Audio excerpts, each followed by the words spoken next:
Nobody will care about the bells and whistles that you care about unless it's really important to them. If you're a purchaser in the GTA, an investor, you're looking to make some money, or you simply have no clue where to start, then this video is for you. These are the 10 golden rules of how you make the best decision possible when you're entering any market, really, and in my case, the GTA.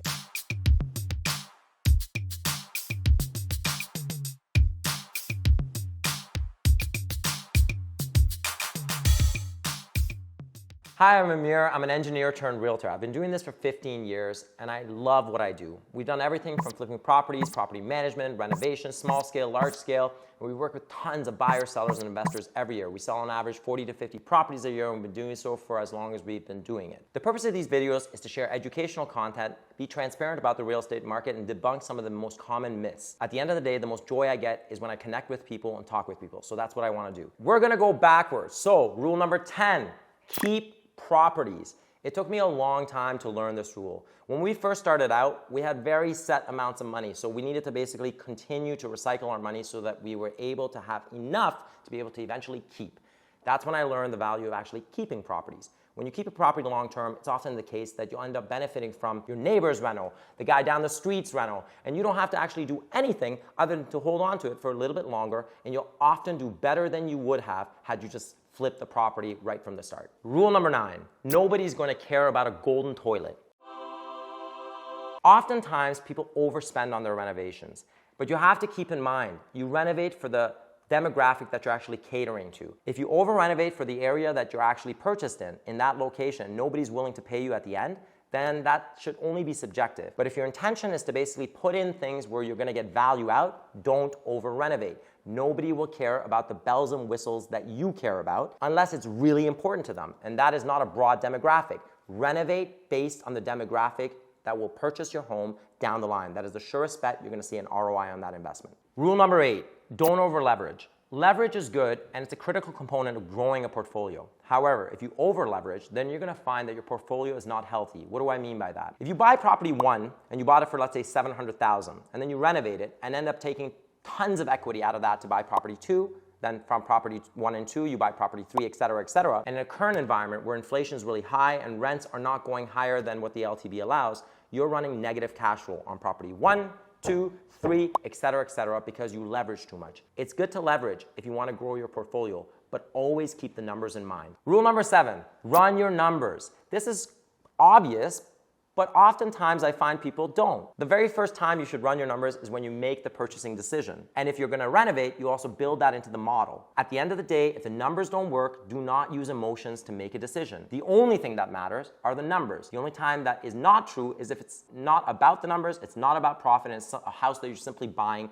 to live in. Rule number 6, avoid analysis paralysis. Oftentimes buyers will ask me, how long does it take for an average buyer to buy a property? For condos, it varies. Might be 2 weeks, might be up to 8 weeks. For homes, a little bit longer. Having said that, I've also worked with buyers who take about a year, sometimes even longer. In some cases, it makes sense, but oftentimes it's because they literally are trapped with analysis and they don't make decisions. In the end, it's often the case that those buyers end up buying a home that is lesser than the first home they ever considered. They're the ones who tell me, like, I wish I would have done that, I wish I would have done that. Analysis is good, up to a point. After that, just make a decision, because that decision will only benefit you in the long run. You'll learn, you'll move ahead, and you'll grow from there. There's no such thing as perfect. At the end of the day, you're out to look for the perfect property, but you might be on a set budget. You might have a set timeline. The inventory is not matching. Whatever the case may be, you should really strive to match 6 out of the 10 requirements, particularly in the GTA. 7, if you're lucky. 8 is extraordinary.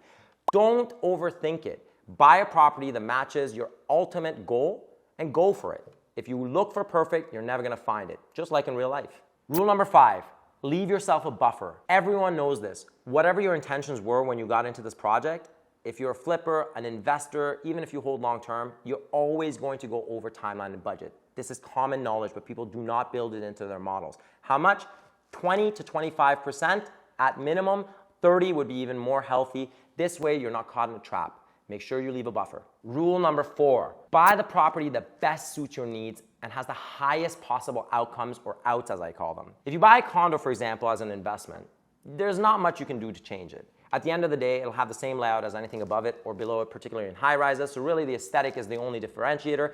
That is not much in terms of what you can do to change the value of that condominium. On the other side, if you buy a freehold, a home on a plot of land, there's a lot that you can do. It gives you a lot of options. You can build back, you can extend up, you can build a laneway home if it has a laneway. Lots of different outs.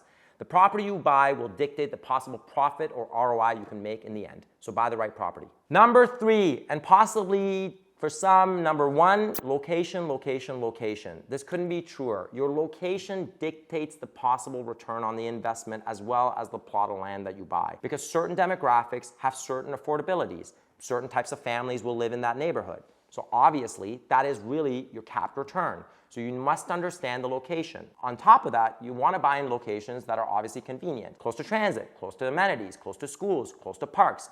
The more outs that you have, the better, because the larger demographic that looks at your home will drive up that price for you. But be mindful again of renovating or over-renovating rather, because you won't get your profits back if you've over-renovated for an area that doesn't call for the renovations you put in. Golden rule number 2, and this rule is actually from my mother, so I'll tell you the rule. Profits are made on the purchase, not the sale. I didn't understand it when I was a kid. I remember my mom bought this Sony cassette player with CDs and stuff and this TV. It was a big Future Shop sale. Do you remember Future Shop? So we went there, we lined up, we buy all this amazing stuff. And I said to her, Mom, this stuff's really expensive. Why did we buy this one, not the RCA one, etc.? Sorry, RCA. But she said, Amir, when you buy this kind of stuff, you buy the best. This way it doesn't break. Ultimately, you're not stuck with something that you have to buy again. You buy it once and you do it right. The profit is always made on the purchase. If you make the right decision right from the bat, your margins are protected on the sales side. If you, however, make the wrong decision, then you're going to have to make that decision over and over again. This applies to everything and certainly in real estate. If you want to have a healthy return, then try to buy a house at the best possible price in the best possible location with the best possible outs that you can. That will ensure that no matter what the market does in the future, you're protected, and whatever margin you have, even if it's a little bit less, you're still ahead of everyone else. Profits are made on the purchase, not the sale. Golden rule number 1, and this one's easy, but you would be surprised how many people do not understand it. Be nice. See yourselves in the people that you work with. Do not hold yourself higher than them. Do not give off an era where you have this ego or they feel like they're lesser than you. Oftentimes people have asked me, what's been your biggest lesson or secret of flipping properties or renovating or working with the different trades that you work with? And honestly, the answer is, I don't see myself as above them. I learn as much as I can from them. I'm nice to them. I show up with coffees and lunch. I get to know them on a personal level. And this is how I build long-term relationships. I credit this to my childhood and the way I grew up. I grew up doing all kinds of different jobs. From the age of 13, I had a job. I've always had a variety of jobs, and it's kept me humble because I literally see myself in the cleaning crew that goes in after a renovation or goes in to help our clients after they've purchased or sold a property. I see myself in all the trades that I use, whether it's drywallers, tapers, guys who lay flooring, plumbers, electricians. I see myself in them because they're hard workers and they do what they love, and I think that they deserve to be appreciated and treated with the same level of respect that I would ask for if they were working with me. So these are the 10 golden rules that I follow when I'm looking to invest in a property in the GTA. I think they're generally very common sense rules, but oftentimes 1, 2, or 3 of them are neglected by people. I hope this helps you. I hope you kind of really reflect on whether you're applying these 10 golden rules when you're making your decision, and ultimately it helps you make the best decision possible for you. If you liked this video, please make sure you like, comment, and subscribe. Share it with friends and family. It really gives me fuel for future videos, and I love having discussions with people like yourselves. Thanks for watching. I'll see you on the next one.